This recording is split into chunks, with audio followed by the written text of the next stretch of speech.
Students, तर आपण calculations शिकतोय. हा तोच सेकंड व्हिडिओ आहे, कंटिन्यूमध्ये व्हायला लागला आहे कॅल्क्युलेशन्समध्ये, म्हणून मी कंटिन्यूमध्ये घेतोय. तर हा कॅल्क्युलेशन्स आपल्याला डोक्यामध्ये आले असं मला वाटतंय. आणि आता मी अजून एक असाच प्रकारचा वेगळा प्रॉब्लेम घेतो थोडासा. आता आपण ऑक्टाहेड्रल वॉइडला जसं इमॅजिन केलो तसं इथं टेट्राहेड्रल वॉइडला आपण इमॅजिन करू, म्हणून त्याचे प्रॉब्लेम घेतो आपण, त्याला मिस करतो मला.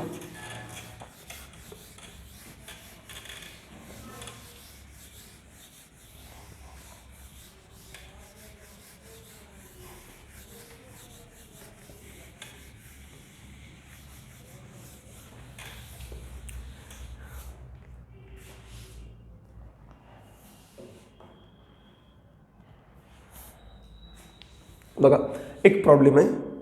इफ पी ॲटम, तुम्ही म्हणजे ए बी किती वेळेस सर ए बीच घ्यायला लागलो, पी क्यू घेऊत मला. If P atom at FCC lattice point and Q atom occupy all TVs, find formula. सोपं आहे एकदम. Find formula. ए ॲटम किती आहेत? ए ॲटम पी ॲटम आहेत. पी ॲटम लॅटिस पॉईंटला आहेत, म्हणजे नंबर ऑफ पी ॲटम्स ते लॅटिस FCC पॉईंट म्हणजे 1+3 येतं. हे डायरेक्टच घ्यायचं. हे पुन्हा पुन्हा सांगत बसायची मला वाटत नाही, तुम्हाला गरज आहे म्हणून, बरं का. तर काय झालं, चला 4 ॲटम्स पी.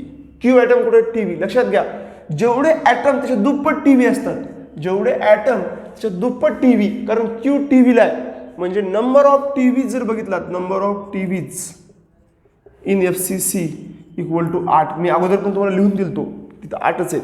हे 8 म्हणजे काय झाले, नंबर ऑफ टीव्हीज. मग number of TVs equal to TVs म्हणजे number of Q atom.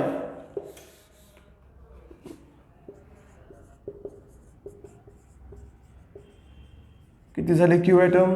Number of Q atoms जर तुम्ही बघायचं म्हटलं तर ते दुप्पट झाले, म्हणजे 4च्या दुप्पट. 8 क्यू ॲटम आणि 4 पी ॲटम. म्हणजे फॉर्म्युला काय होईल? P4Q8. ओके, तर काय होईल? PQ2. ह्याचं शॉर्ट 4ने डिवाइड करायचं, कारण फॉर्म्युला तुम्हाला आताच म्हणलो मी, ह्याला 4PQ2 असं म्हणू शकतो तुम्ही. फॉर्म्युला काय होईल? फॉर्म्युला अल्टिमेटली PQ2 होऊ शकतो. हा फॉर्म्युला झाला. सिम्पली तुम्ही आता फॉर्म्युला म्हणून पकडू शकता. आता इफ बघा, लक्ष द्या इकडे. आता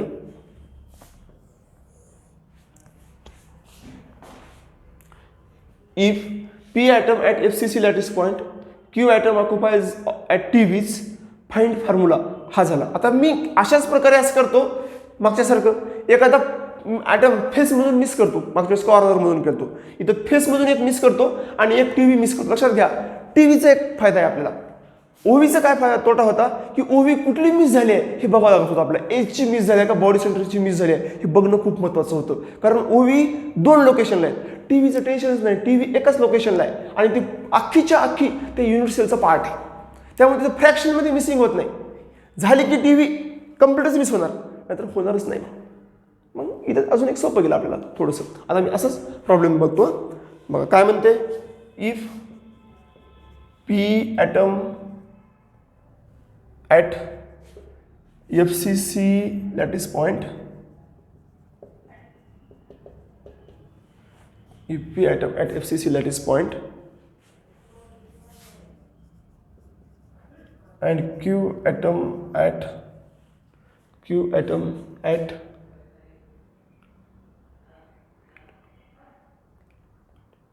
Q atom at TVs.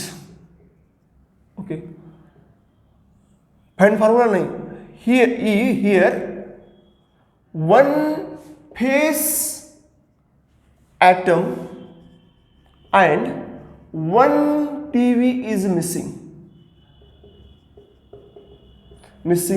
from regular arrangement, regular packing, location, काय बी शब्द येतात बरं का, शब्द तुम्ही ते शब्दाला घाबरायचं नाही. ठीक आहे.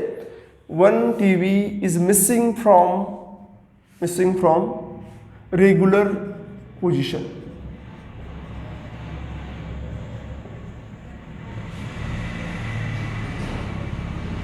Find formula. आता हा इंटरेस्टिंग आहे बघा, हा इंटरेस्टिंग आहे. कशा प्रकारे इंटरेस्टिंग आहे? पहिलं सेमच आहे बघा, इथे number of P item 4 P items, 4. Number of Q 8. आता कुठला मिसिंग आहे? फेसचा आहे. फेसचं कॉन्ट्रीब्युशन हाफ असतं म्हणून हाफ काढलं पाहिजे याच्यातून. एक फेस मिसिंग आहे म्हणजे याचा काय होईल? 8 - 1/2 म्हणजे 7/2. इथं काय? हे कम्प्लीटच मिसिंग आहे. इथं काय? हे कम्प्लीटच मिसिंग होते, कारण टीव्ही मिसिंग म्हणजे कम्प्लीट, म्हणजे 8 - 1 होईल. 8 - 1 हे मिसिंग आहेत बरं का, हे लक्षात घ्या. मिसिंगचे मायनस करतोय मी. तुम्ही म्हणता सर मायनस तुमच्या मनानंच मायनस करला, मनानंच तुमच्या कधी करणं गेला. अरे बाबा हे प्रॉब्लेम म्हणजे दिले म्हणून मी करतोय, दॅट इज इम्पॉर्टंट. ओके, तर बघा 7/2 आणि number of Q item 7. Formula काय होईल? P7/2 Q7. ह्याला 2 मल्टिप्लाय केलं पाहिजे, ऑप्शन नाही आपल्याला. म्हणजे काय होईल? Here P7Q14. 7 प्राईम नंबर असल्यामुळं चेंज नाही करू शकत. ओके, हाच फॉर्म्युला राहून जातो. ह्याला फ्रॅक्शन्समध्ये आपण रूपांतर करू शकत नाही. ओके, कारण 3.5 होते ना, नको येते फ्रॅक्शन्समध्ये, नको. अशा प्रकारे हे झाला काय? P item. म्हणजे जर टी व्हीला असेल, मिसिंग असेल किंवा असं काही असेल, तर 2 मिसिंग असेल तर मग 2 मायनस करायचे. जसे काही सांगतील तशा प्रकारे आपण ते काय करू शकतो? कंपाऊंडचा फॉर्म्युला बनवू शकतो. I hope you understand this. आणि आता मी काय करतो? थोडंसं नवीन तुम्हाला इथून शिकवायचा प्रयत्न करतो. ठीक आहे, थोडंसं नवीन काय? थोडंसं नवीन आहे आयोनिक क्रिस्टल्स, त्यांची पॅकिंग खूप इम्पॉर्टंट आहे. असेच आता हे सगळं टी व्ही ओव्ही जे तुम्हाला मी ॲटमची पोझिशन सांगितलोय, त्याचा यूज काही स्ट्रक्चर आहेत जे खूप कॉमन आहेत. त्या आयोनिक कंपाऊंडची नेमकी पॅकिंग कशी आहे, ते आयोनिक कंपाऊंड नेमके अरेंज कसे झालेत, त्याची स्टडी आपल्याला याच्यामध्ये करायची. ठीक आहे, तर आपण त्याची स्टडी करू. म्हणून त्याला काय म्हणतो आपण? Packing of ionic crystals, packing of some ionic crystals. Okay, packing of some ionic crystals. अशा हिडिंग खाली काही आयोनिक क्रिस्टल्स, त्याचे मेजर 3 प्रकार आहेत पोरांनो. 3 प्रकारची स्टडी आपल्याला करायची.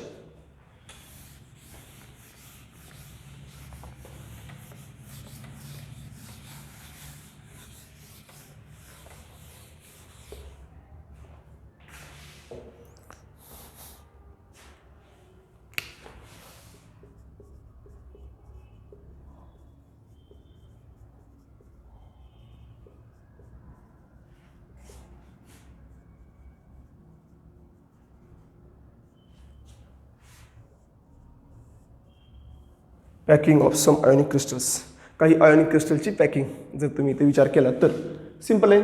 Packing of ionic crystals, very interesting, very simple. त्याची 3 प्रकारची पॅकिंग आहे बघा. 3 प्रकार देतो तुम्हाला मी. पहिला आहे AB2, याला म्हणतात फ्लोराईट. AB2. दुसरा आहे A2B. अशा प्रकारे पॅकिंग होते. म्हणजे एक रेशो. आता लक्षात घ्या, ए जे आहे ना ते कॅटायन आहे बरं का. ए कॅटायन आहे, कारण कंपाऊंड आपण लिहिताना असं NaCl लिहितो.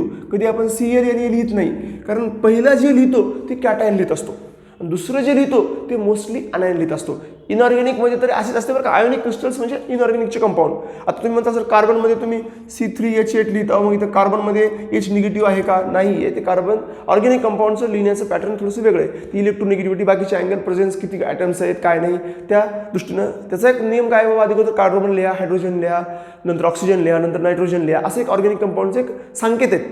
ऑर्गॅनिक कंपाऊंडला फॉर्म्युला लिहिणं वेगळं आणि इनऑर्गॅनिक कंपाऊंडसाठी थिंकिंग करणं, कारण तिथं इनऑर्गॅनिकमध्ये क्लिअर कॅटायन्स आणि अनायन्स असतात. आणि इनऑर्गॅनिक स्ट्रिक्टली IUPAC सांगते, international union of pure and applied chemistry सांगते की कॅटायनला अगोदर लिहा आणि नंतर अनायनला लिहा. म्हणून हा फॉर्म्युला आपण लिहितो, किंवा CaCl2 लिहितो, CaF2 लिहितो. हे कंपाऊंड मी का लिहितो? कारण ते कंपाऊंड तशा प्रकारचे अरेंजमेंट शो करतात आणि त्याच्यामध्ये कॅटायन्स अगोदर आहे आणि अनायन्स नंतर आहे. हे आता बघा CaF2 अशा प्रकारचे अरेंजमेंट शो करतो. AB2, एक कॅटायन 2 अनायन. अशा प्रकारे बरं का CaF2. A2B मध्ये 2 अनायन एक कॅटायन, सॉरी 2 कॅटायन एक अनायन, कारण ए कॅटायन आहे, इथे एक कॅटायन आहे, इथे बी एक कॅटायन आहे, इथे एक होता, इथे 2 आहे. आणि तिसरा प्रकार आहे फक्त AB. ह्या AB मध्ये 3 प्रकार आहेत ह्याचे. मी जेव्हा ते AB सांगेल तेव्हा तुम्हाला मी त्याचे 3 प्रकार सांगतो. ठीक आहे. तर आता packing of some ionic crystals, त्यामध्ये पहिलं आहे AB2, त्याला आपण फ्लोराईड, ह्याला म्हणतात अँटी फ्लोराईड. फ्लोराईडच्या उलट म्हणून अँटी फ्लोराईड. हे सिंपल आहे, सिंपल बी आहे म्हणू शकता, कॉम्प्लेक्स बी म्हणू शकता, तुम्ही बक्कळ वेगवेगळ्या अँगलचा विचार करून तुम्ही म्हणू शकता, परंतु थोडंसं आपण थांबत म्हणतो. काय म्हणते,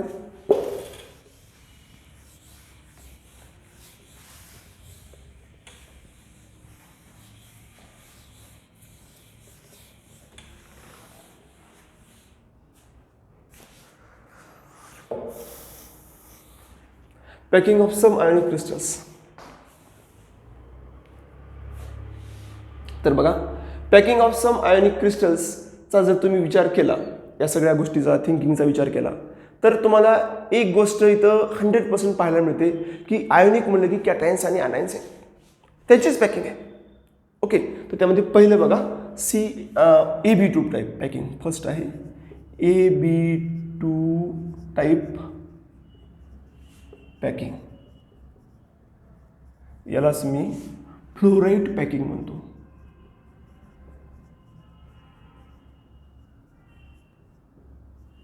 यालाच मी कोणती पॅकिंग म्हणतो, फ्लोराईड पॅकिंग असं म्हणतो मी याला. चला, तर बघा आता AB2 पॅकिंगमध्ये तुम्हाला काय पाहायला मिळते, AB2 टाईप पॅकिंग और फ्लोराईड पॅकिंग. त्यामध्ये सगळ्यात महत्त्वाचं, सगळ्यात इम्पॉर्टंट, पहिल्यांदा सुरू जर तुम्ही स्टडी करतात, तुम्हाला पाहायचं जर म्हटलं तर AB2 टाईप पॅकिंग और फ्लोराईड पॅकिंगमध्ये ए कुठे आहे आणि बी कुठे आहे. सगळ्यात महत्त्वाचं ह्याची अरेंजमेंट काय, डोळे झाकून ह्याची अरेंजमेंट आहे FCC. It shows FCC crystal और टाईप पॅकिंग.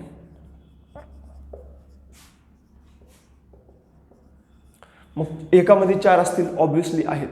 त्यामध्ये ए आणि बी लक्षात घ्या, एका युनिट सेलमध्ये 4 ॲटम असतील असू द्या, परंतु एचं लोकेशन कुठे आणि बीचं लोकेशन कुठे हे खूप मॅटर करते. ए कॅटायन आहे, मोस्टली याची साईज मोठी आहे बरं का. ह्याचे एक्झाम्पलमध्ये ना CaF2 हेचं बेस्ट एक्झाम्पल आपण पकडतो, CaF2 किंवा SrF2 पण एक आहे, असे खूप सारे असे एक्झाम्पल आपण पकडतो. ठीक आहे. पण CaF2 बेस्ट फ्लोराईड मध्ये एक्झाम्पल, बेस्ट एक्झाम्पल हे कन्सिडर केलं CaF2चं. इथं कॅटायन्स, इथं C डायपॉझिटिव्ह म्हणा किंवा A डायपॉझिटिव्ह म्हणा, here A dipositive present at FCC lattice point. A dipositive present at FCC lattice point. FCCच्या लॅटिस पॉइंटला A डायपॉझिटिव्ह प्रेझेंट आहेत. ठीक आहे. Here A dipositive present at FCC lattice point. बघा, दुसरी गोष्ट काय, बी कुठं प्रेझेंट आहेत, बी व्हॉइड्समध्ये असतात. आणि इथं एक महत्त्वाचं आहे बरं का, इथं जो कॅटायन आहे तो अनायनपेक्षा मोठा आहे. मोस्टली अनायन मोठे असतात, आणि कॅटायन छोटे असतात. पण इथं कॅटायन मोठा आहे म्हणून कॅटायन लॅटिस पॉइंटला आहे, आणि हे जे अनायन आहे ना ते टेट्राहेड्रल वर्डमध्ये प्रेझेंट होतं. ऑल टेट्राहेड्रल लॅटिस पॉइंट म्हणजे झेड इफेक्टिव्ह 4, झेड इफेक्टिव्ह म्हणजे 4 A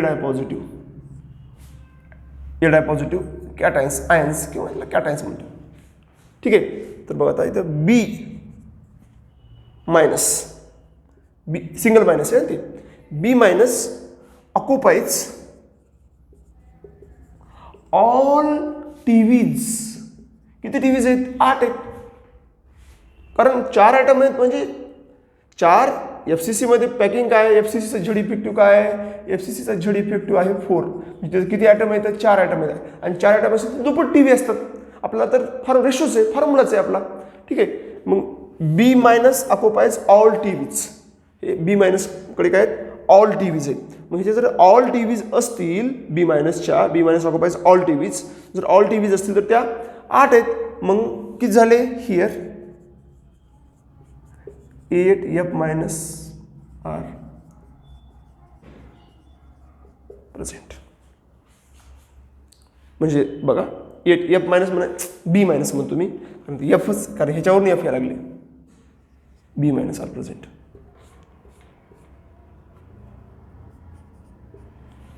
आर प्रेझेंट. मग आता काय होईल बघा फॉर्म्युला, बघा 4A di positive combines with 8F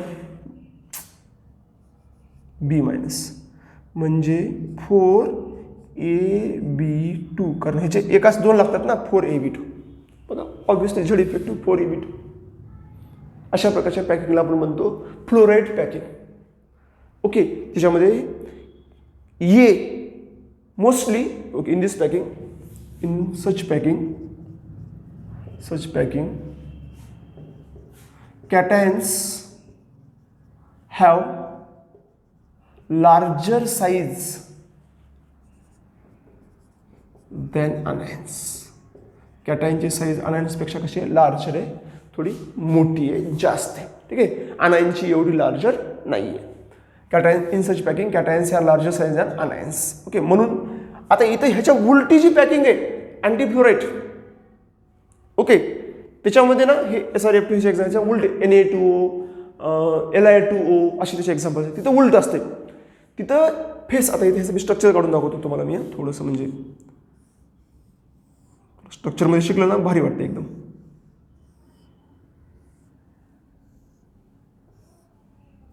बघा ह्याचं एजेस आणि कॉर्नर्स, म्हणजे ए ॲटम कुठे आहे आणि बी ॲटम कुठे आहे, ह्याच्यामध्ये तुम्हाला लोकेशन दाखवायचा प्रयत्न करतो.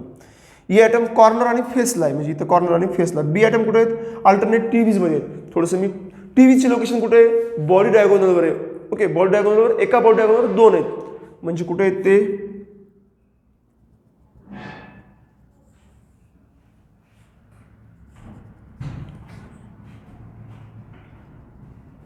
एका बॉडी डायगोनलवर दोन आहेत. ओके, थांब, एका बॉडी डायगोनलवर दोन आहेत, म्हणजे कुठे आहेत ते बघा. एक मिनिट,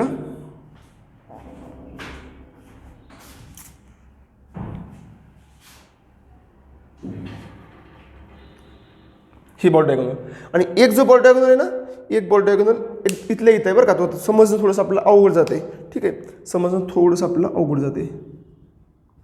इथलं इथं त्याचा बघा, इथं एक बी आहे, इथे एक बी आहे, इथे एक बी आहे, इथे एक बी आहे, इथं एक बी आहे, इथे एक बी आहे, आणि इथं वर एक बी आहे आणि इथे एक बी आहे. टोटल 8 बी आहेत. टोटल किती बी आहेत, 8 बी.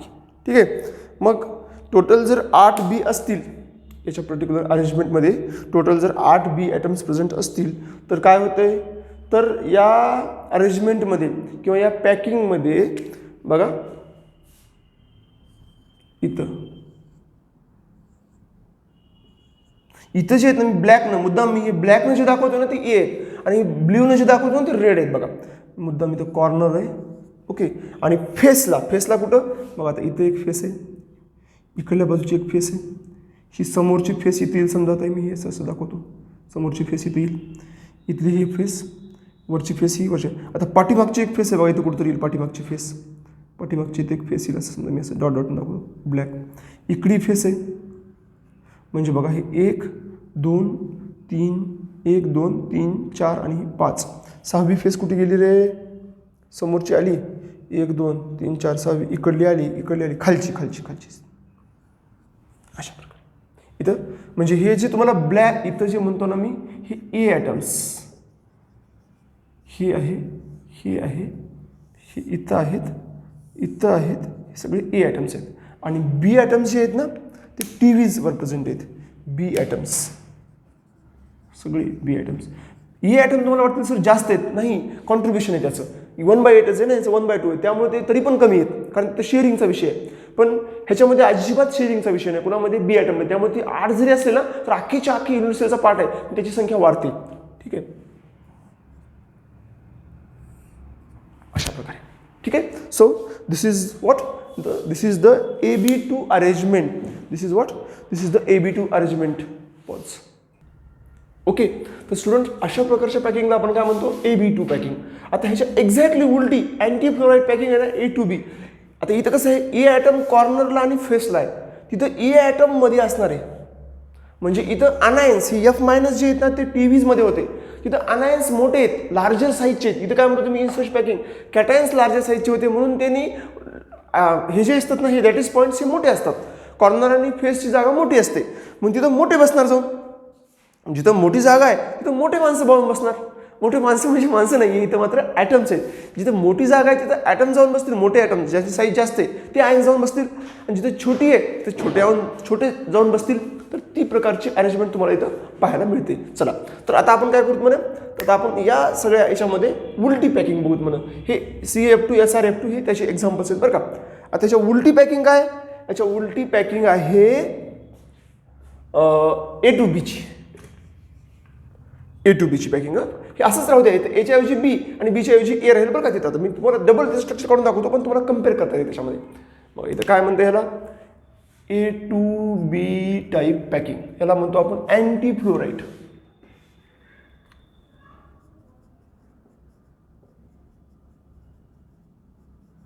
Anti fluoride packing. ठीक आहे. आता याच्यामध्ये FCC असते, याच्यामध्ये झेड इफेक्टिव्ह 4 आहे, पण ह्याच्यामध्ये उलटे आहे. कॅटायन इथे काय होते, कॅटायन्स अकोपाय लॅटिस पॉइंट्स होते, अनायन्स अकोपायज द टीव्हीज होते. इथं मात्र उलट आहे. काय बघा हिअर या पॅकिंगमध्ये, here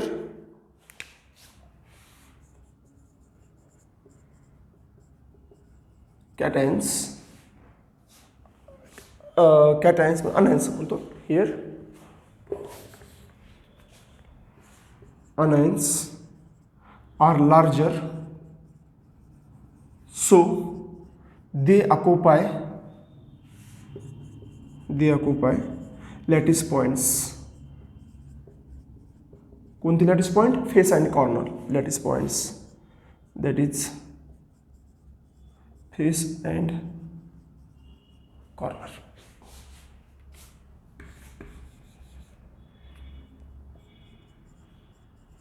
that is face and corner.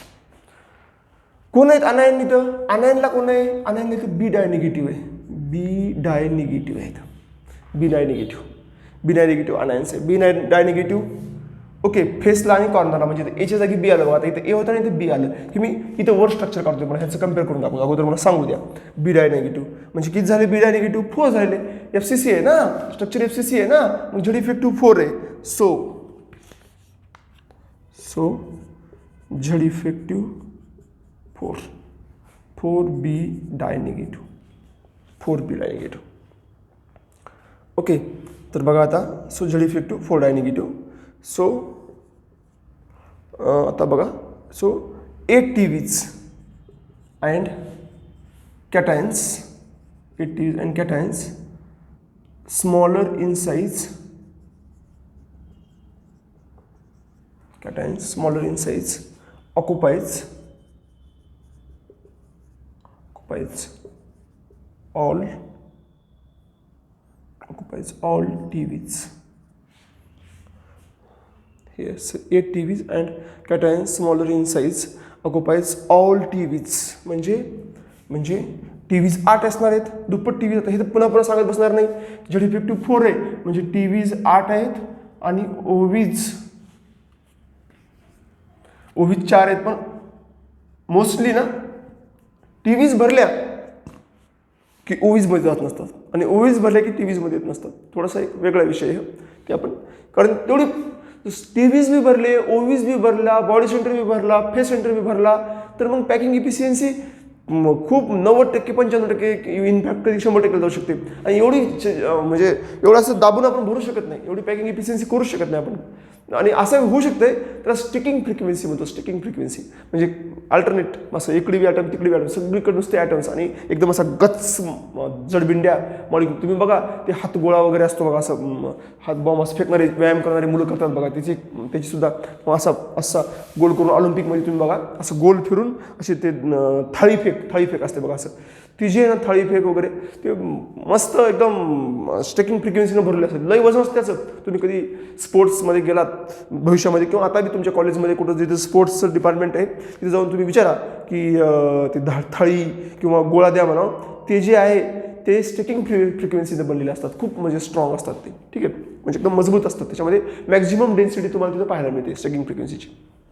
तशाला stacking frequency of crystals म्हणतो आपण. तर बघा इथं 8 TVs आहेत आणि 8 all TVs occupies by all TVs. Cations smaller in size occupies all TVs. बरोबर आहे. Therefore total 8 A+. ओके, मग काय झालं, फॉर्म्युला काय होईल बघा, फॉर्म्युला होईल सिम्पलच होईल 8A+ and 4B dye negative. म्हणजे काय होईल, म्हणजे होईल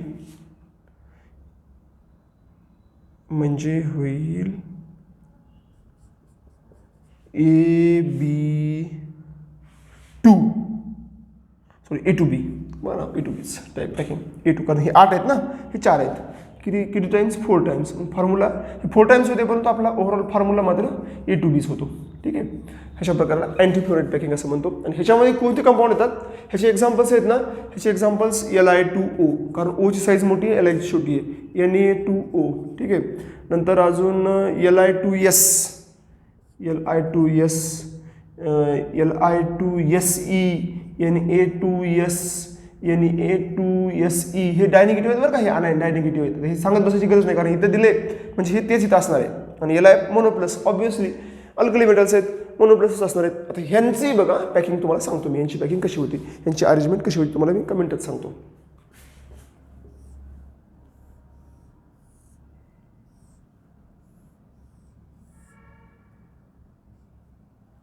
हे खालचे येतं, बरोबर आहे. आता असे बोर्ड डायगोनल कसे निघतात, एक बोर्ड डायगोनल,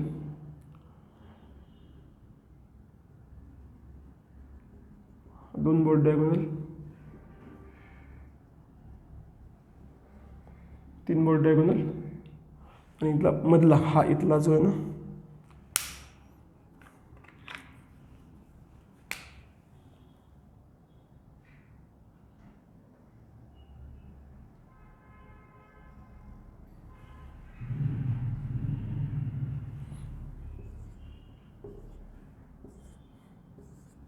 आता हे जे आहेत ना कॉर्नर आणि फेसला, वरची फेस, ही बाजूची फेस, ही खालची फेस, ही इकडली फेस, ही समोरली फेस मी असं काढतो आणि मागली फेस मी असं काढतो, म्हणजे मोठी काढतो थोडीशी अशी. हे झालं. हे कोणते आयटम आहेत, आता इथं हे आयटम बी असणार आहेत. ठीक आहे, जसं बी कुठे आहेत, लॅटिस पॉईंटला आहेत ना, म्हणून बी डाय निगेटिव्ह आहेत हे. तर ए कुठं येतं, बॉडी डायगोनलवर येतं बघा, इथं 1A, 2A, 3A, इथला 4A, इथला 5, इथला 6, आणि इथला एक आहे छोटासा असा, आणि इथला इथं एक छोटासा असा, हे A+ येतं असे वाले, इथं वाले. ठीक आहे, so what is this is the which packing, हे A+, म्हणजे A2B टाईप पॅकिंगचं स्ट्रक्चर असं असतं. Okay, so this is what A2B and AB2 packing. I hope you understand with example also. Thank you.